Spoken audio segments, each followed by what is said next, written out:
Thank you, Anne. 10 minutes before 8 o'clock, an online petition is gaining ground with a call for TransLink to provide washroom facilities throughout the transit system. The petition describes the current lack of facilities as inhumane. For some SkyTrain commuters, the need to go, needs to be flushed out. If it's chronic, and there isn't any, you'd have to take that into consideration and plan accordingly, but it would certainly be nice to have it. It would actually be a really great idea to have someplace safe and clean where people could go to the washroom. A SkyTrain station sounds like it would actually be a good place to do that. I don't support the fare gates. I actually think the money could be spent on better things, and one of them could be the washrooms. There might be other things as well, but that could certainly be one of them. Now, SkyTrain commuters aren't the only ones feeling the urge. Rodney Smelser lives in Maple Ridge. When he commutes, he often needs to take a bus. He joins us now on the line. Hello, Rodney.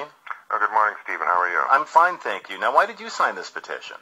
Well, I would normally take the West Coast Express, but in the evenings after the last train, I sometimes come home using a pair of buses, the number 160 and number 701. That trip can run to an hour and a half, no problem. It would have been nice to have washrooms at the Coquitlam Centre station, but there aren't any. The nearest are about a 1 kilometer walk across a busy intersection on the Lougheed Highway to the Coquitlam Centre Mall. And of course that mall is closed after 9 p.m. and even earlier on most days. So, with a 1.5 hour trip, you could get, caught short there. So is there, the suggestion has been so far, go before you go. I mean, that doesn't work if you've got a commute that's as long as yours. It might not always solve the problem. And in fact, when I would take those trips, when you board those buses at various points along Granville Street, there's really no public washrooms there either. So you're doing what? Going into a Starbucks or coffee shop and asking them to, use the washroom. In effect, the bus system is relying on gas stations, coffee shops, and others to provide the service that they don't have. Is that so bad, though? I mean, given that, it would cost money, and those services are there anyhow. I mean, Starbucks usually doesn't say no. Oh, yeah, I realize they don't actually refuse people, but, and certainly for people whose trips are shorter, 10, 15, 20 minutes, this probably sounds like a bit of a frill, but for people whose trips normally run an hour to 2 hours, it really is an issue. I think this was driven home to us once when a relative was visiting with 2 small children, one of whom needed a diaper change, and she had to make that trip across to the Coquitlam Centre Mall, and as a result missed a bus, and her 1.5 hour trip became over 2 hours. So, and really for, the elderly or people who are disabled or who have small kids, it's again more of an issue for them than even for myself. And you've got a long bus commute. There has been a suggestion here about putting washrooms into future SkyTrain stations. What do you think of that idea? Yeah, I think big stations like SkyTrain stations and some of these really big bus yards where you've got 10, 15, 20 buses meeting, that those would be good locations for some kind of a public facility. All right. Very good to talk with you this morning about this. It's interesting. We're going to be talking with TransLink about it right now. Thank you, Rodney. Oh, you're welcome. Rodney Smelser, a Maple Ridge resident who makes the long commute into Vancouver, Sans Washroom. We are now joined by TransLink's Drew Snyder. Hello to you.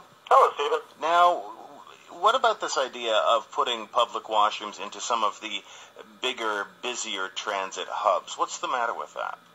Well, one of them, and it always comes down to this, actually, it is funding.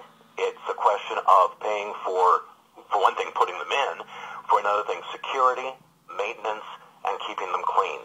And if you look at transit systems elsewhere in the world, you'll find very few systems like ours that actually do provide washrooms. And that's one of the issues that they face, is keeping them clean, keeping them in a state where people would want to change their baby and there people would want to go and relieve themselves.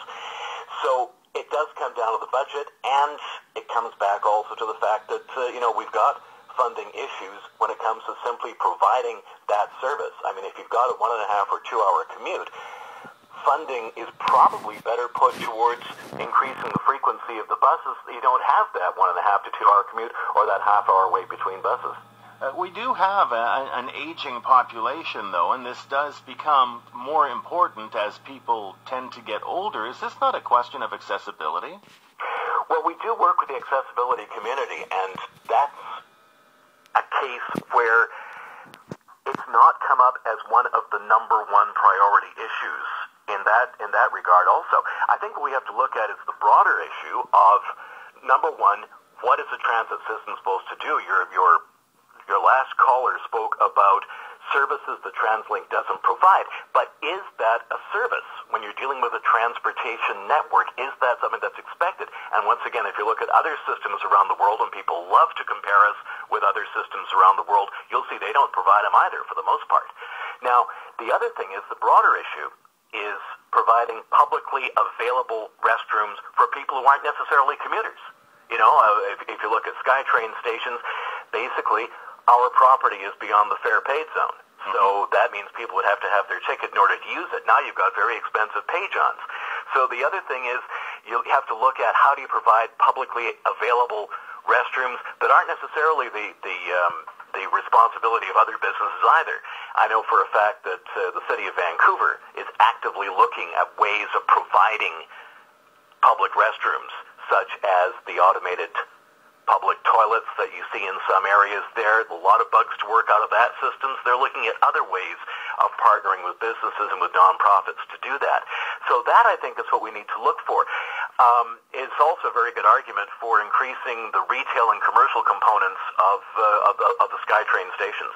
There's no question that would be something that can be worked into as we work into having more businesses there that can provide these services and shoulder some of the cost of the maintenance and the cleaning.